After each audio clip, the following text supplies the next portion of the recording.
I was a pretty big NASCAR kid, for sure. I had tons and tons of die-cast little 164s. Had them all lined up by team, by driver, all of it. So very sorted, but yeah, I was a big NASCAR fan. Jimmy Johnson, of course, because it was Lowe's at the time, and I thought that was really cool. So NASCAR Hall of Fame was actually pretty important to kind of me getting into racing and sim racing. Actually, it was a birthday present to go to the NASCAR Hall of Fame for my 12th birthday, and kind of just fell in love with the simulators. Ended up spending most of the next year running all the different tracks at the NASCAR Hall of Fame simulators, and trying to figure out how to drive. And yeah, so 13 years old, I got my own iRacing subscription. And yeah, it kind of took off from there. But yeah, the NASCAR Hall of Fame was a huge part of that. Yeah, at that age, I definitely already kind of dreamt about becoming a race car driver. I was pretty dead set, definitely NASCAR. That was all I really cared about. So for sure, I wanted to be a NASCAR Cup Series champion. That was kind of the childhood goal, childhood dream. As a teenager, it became more of how do I get there? And sim racing became that way. So the dream kind of shifted from real racing to sim racing when I realized we really couldn't afford to just jump into real racing.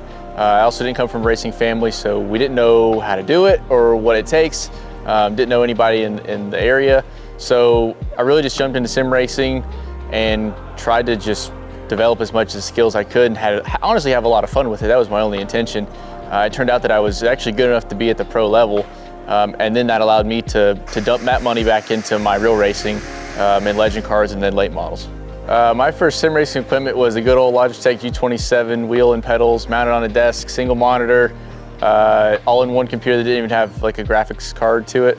Eventually, about a year and a half later, I upgraded to full triples. Still on a desk though. I raced on a desk for about another 4 years on a G27. So that was kind of my starting point, and I stuck with it for a while. I guess I realized I could probably turn sim racing into a viable career about 2020. The COVID boom kind of exploded sim racing to a different market level that previously it hadn't been. It had been important, but it hadn't been that important. And that put a lot of emphasis on the pro level, as well as the prize money went up, the contracts went up, and it was really helpful for me to see that that was an opportunity. So yeah, it was about 2020. Yeah, so getting to the eNASCAR level, first of all, it's insanely difficult. I had done a year before in the iRacing Rallycross World Championship Series in 2018. I think I finished 6th in that championship while I was qualifying for eNASCAR. And yeah, the championship level is just something completely different. I don't think people understand. It's the top 1% of the 1%. It really is the best guys in the world. Not only driving the cars, but setting them up, crew chiefing. The best in the sim world end up at the top. The mentality at the NASCAR level, at the pro level, it's so high. I mean, a lot of guys get in a real car and they're like, wow, this is way easier. Some guys say it's more nerve-wracking to qualify for any NASCAR race than it is to get in a real car. I've definitely felt some of that before. It's an odd feeling. I try to describe it, but it's almost like you have to feel it, just the differences. But for sure, I mean, it's really, really hard.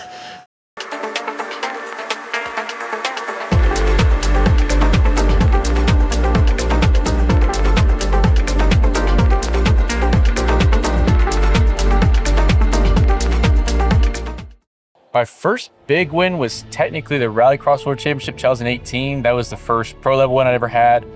Kind of shocked myself, honestly shocked everybody.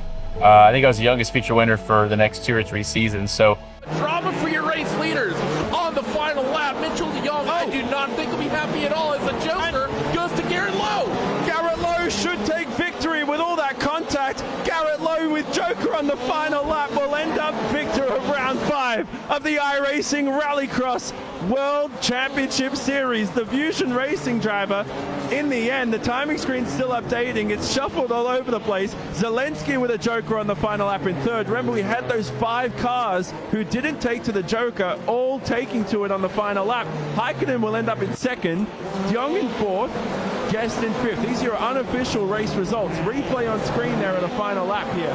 So here's DeYoung through the tarmac section, Heikkinen through there, and there's Garrett Lowe, the Fusion Racing driver, all unscathed and takes victory, Randy. Something that we knew those drivers had the Joker, but of course with all the banging and bumping and the battling between DeYoung and Heikkinen, they lost a lot of time. that was kind of my first big win, but the big one, the one I wanted really bad, was my first Oak Series win. He's got a small advantage. The 46 of Mullis is pushing him. The 16 of Overland still on the inside, but no support. He gets sideways. Overland slides up and turns Keegan Leahy. He'll reckon it's a big crash at a turn 2, but who can pick up the pieces down the back straight away? It's a drag race with a handful of cars trying to make it to the end, blocking all the way to the inside, as here comes the 30 of Blake Reynolds down on the inside of the 28 of Garrett Lowe. Side by side, Overland watching from third, tries to find a way through. He'll go to the middle line to the outside, and in a 3-wide finish, it is Garrett Lowe, winner at Michigan. What a way to pick up your first win. Garrett Lowe going to victory lane. Overland did everything that he could to try to pick up that victory, but falling just a little bit short. And that win for me felt like it was, the best thing. It was 3-wide finish, photo finish, a green-white checker restart. I mean, it had all the makings of just, a huge moment. It turned out really well, and it was crossing the line was kind of a huge sense of relief. Like, finally, I got that first win, but just pure excitement of getting it done. So 2024 in NASCAR changed a little bit for me. It changed my life, honestly. I got put in contact with Ford in advanced competition when they were looking for drivers to the free agency process in the Coca-Cola series.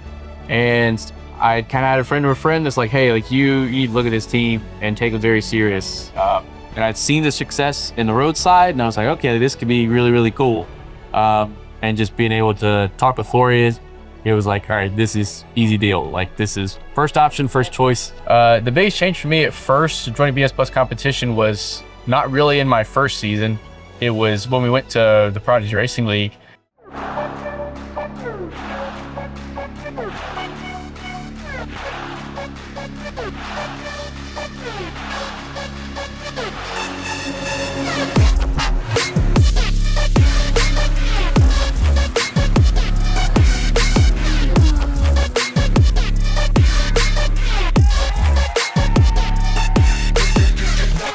When I was on the BS competition team. That was actually when really things started changing, because it kind of finished the transition of virtual to real racing for me, and kind of solidified myself as the hybrid racer. But yeah, I mean, that was the biggest change. At first it wasn't, but once we got there, it sure did. So when I joined BS+ competition, I definitely saw there was some opportunity to not only advance my sim racing career as a driver, as an engineer, like there was just opportunities there, but also moving into real world racing.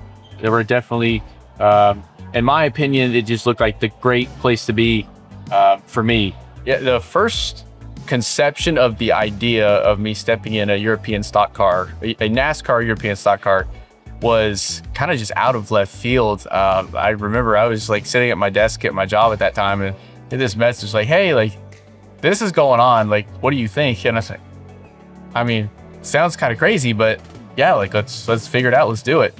And yeah, everybody at the NASCAR Euro Series and BS+ competition was like, all right, we're gonna figure this out. We're gonna do it. And yeah, what's the first test, and kind of the rest has been history.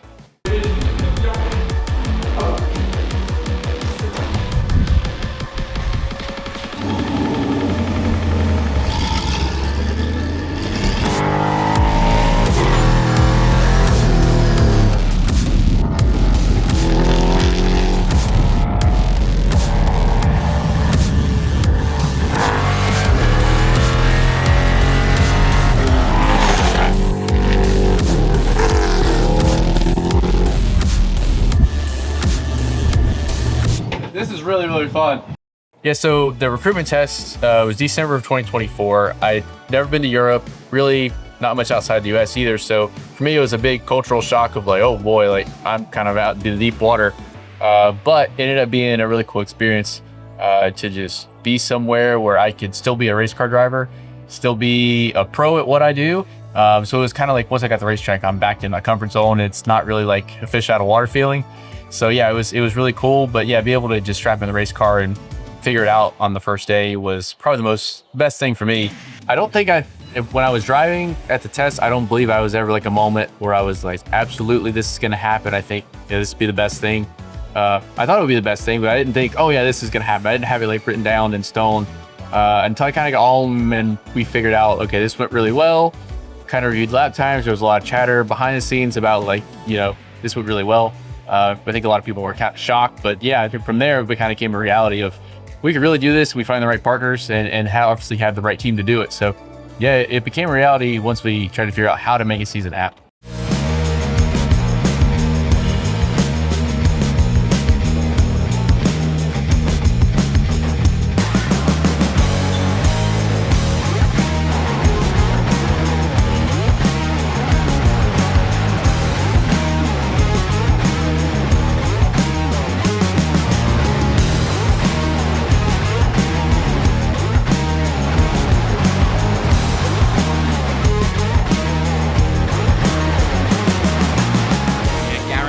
Setting that up, coming out of the final corner, moves up into 6th position, and this time it looks definitive.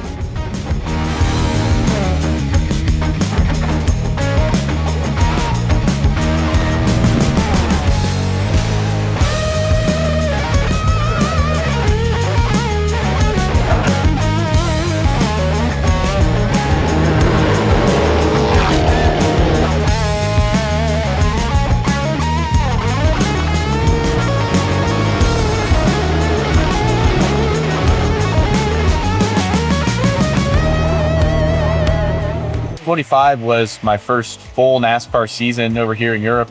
And, you know, I'd run legend cars, had a national championship, but had never had the funding to run every race every year and go where we wanted to. Stepped into a late model, ran a full-time season at the bare minimum. That's all we did. And was able to, you know, just gain experience, but it was nothing I could ever take to a next level. But I'd been sim racing for so long at the same time that I was able to use skills back and forth to eventually put me in a position to be able to be competitive in the NASCAR Euro Series.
Lowe, though, has a nose ahead. Can he get it stopped to try and make that move up into third? No, he's a bit earlier on the brakes there than Chrysonis. He tries to hold on, though, around the outside. He converts it to the inside for turn 2. That was fabulous racing from Garrett Lowe. I honestly thought with the earlier braking into turn 1 that the move was off, but there he is, back into third place. Garrett Lowe with a very, very clever piece of racecraft there, up into third position.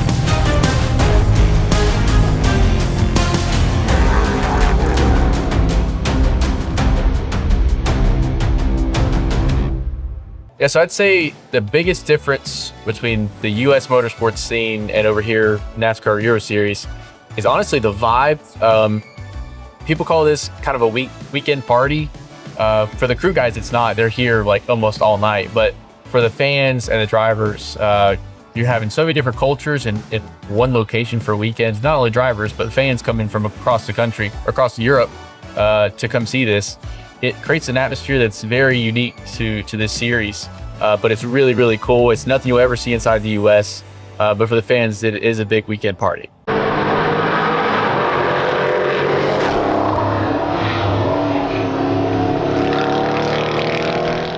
So my expectations going into the 2025 season, first season in Europe, was I wanted to finish on the podium just once. That was my main goal.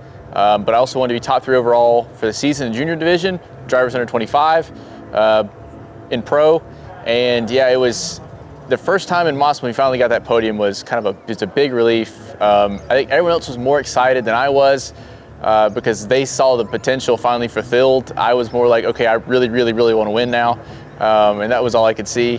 So yeah, we're knocking on the door to get there to the top step of the podium, but getting the first one was really important. The only goal that I feel like I didn't hit was top 5 overall in the championship. That was the goal I set, and I think we ended up 6th last year. So by like 2 or 3 points, it was really close. So for me, that was a little disappointing, but overall, we accomplished every other goal we set. Yeah, so having partners like Sim Racing Expo and BS+ Competition to drive home the point that sim racing to reality is not only a career path, but something that is doable for a multitude of drivers was huge for our team. Not only having them at the track, but also the support behind the scenes at the Sim Racing Expo, blending reality and sim racing was really, really cool. And I think we met a lot of people throughout the year that not only surprised to hear the story, but also when they went to the Sim Racing Expo, they were surprised to see a real race car. So yeah, it was really cool.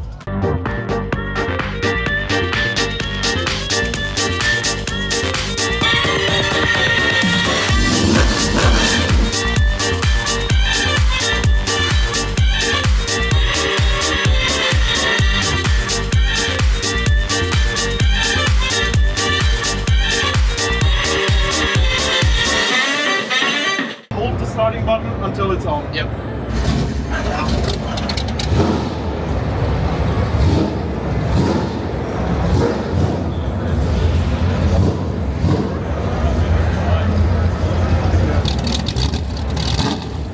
Yeah, so being a hybrid racer is really about using the skills you learn in sim in real world racing and learning the skills you use in real world back in sim racing. For me, that's truly what a hybrid racer is. There are some guys that are, a casual sim racing fan or casual sim racing driver Monday through Thursday, and Friday, Saturday, Sunday, they go to the racetrack and they're a real race car driver. For me, being at the pro level and sim racing for so long, I've had to take these skills to real world to be successful.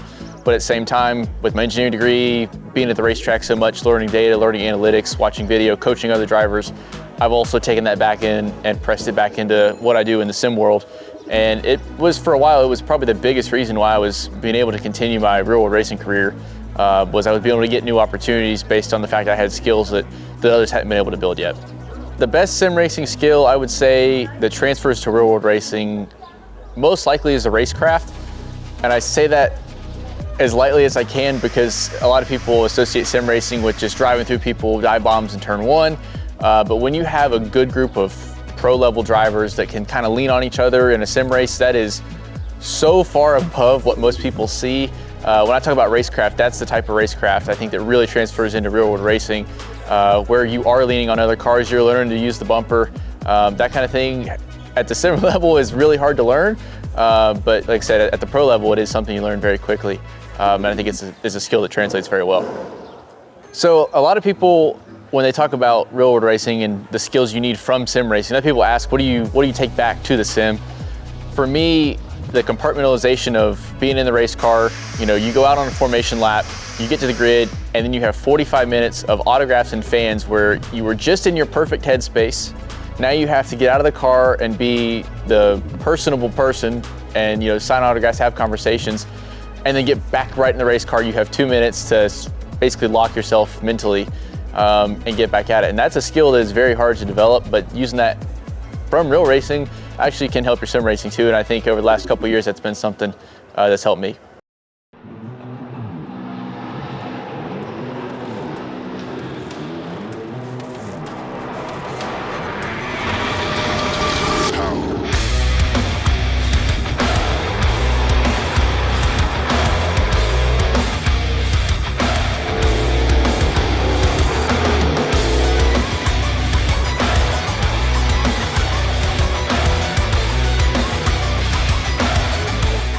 So the mindset for our second season here in NASCAR Euro Series is to go for a championship. It's a pretty lofty goal. I think bare minimum, I want a podium at the end of the season in championship standings. For me, I think that's where we belong. I think it's what I'm capable of, what team's capable of. We can definitely do it, but we really also want to win a championship. So we're going to do everything we can this season to make it happen. Yeah, so comparing 2025 as a whole season, the biggest thing I feel like I improved on was just working with my engineers and my crew, being able to develop, obviously languages can be a barrier sometimes with guys that may only speak German or Dutch or not much English at all, or they speak perfect English. And so making sure I can communicate effectively with every person on my team, and the little shorthand or the gestures or like anything that can make our life a little easier, especially when you're in a time crunch. Practice is 30 minutes, 2 30-minute sessions. You got to be ready and in the car. And making sure you're using all your track time. So yeah, I mean, it's really important, the communication, but we've come a long way. Yeah, so the connection with the sim racing world and the real racing world, especially the Sim Racing Expo, we had probably 5 or 6 real race cars there this year from different teams, differing series across Europe. That was really cool to see, and a lot of people were really interested to learn more about the Euro Series because it was so radical to the sim racing scene. But yeah, having that community, building a community based on motorsports is almost the core of sim racing, So it's something that I think it's easy to do. It's easier said to do than it is done, but it is cool when it comes together. Yeah, so having the Sim Racing Expo in Charlotte, North Carolina for the first time is really cool. I'm extremely disappointed I don't get to be there because after being in Dortmund, it was an incredible experience, and I'm honestly super excited for everyone in North America and the United States that gets to see it for the first time. It is an experience unlike any other. It has a trade show feel, but it has a community feel, and you meet people that you've raced with online for years and probably have never even known. And so that part was also really cool for me, to meet guys I've raced across differing sims, different series, whatever it is. Other guys have similar stories to me of getting into real world racing. It is really cool, and I hope everybody enjoys it, even though I don't get to. One more breath, one more round. You come too far to back down now. Dig deep, stand tall, no fear, no mercy. This is the grind, this is the moment. Showing what you're made of. Gianmarco Ercoli on the outside, huge contact between the two Italians. The entire front 2 rows of the grid have been wiped out.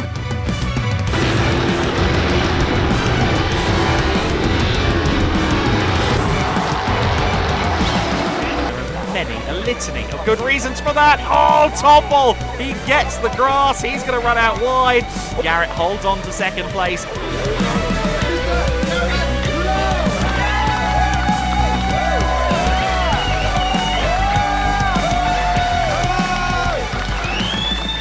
So what would I tell myself if I was tell myself as a teenager about my life right now? I would probably go back, tell myself to work just as hard as I do, but also enjoy it. I can tend to be the guy that just works and works and works and works and doesn't enjoy the good moments, always looking for the next thing. I think telling myself, okay, enjoy the wins, enjoy the podiums, enjoy the championships, instead of always looking for the next step or the next win.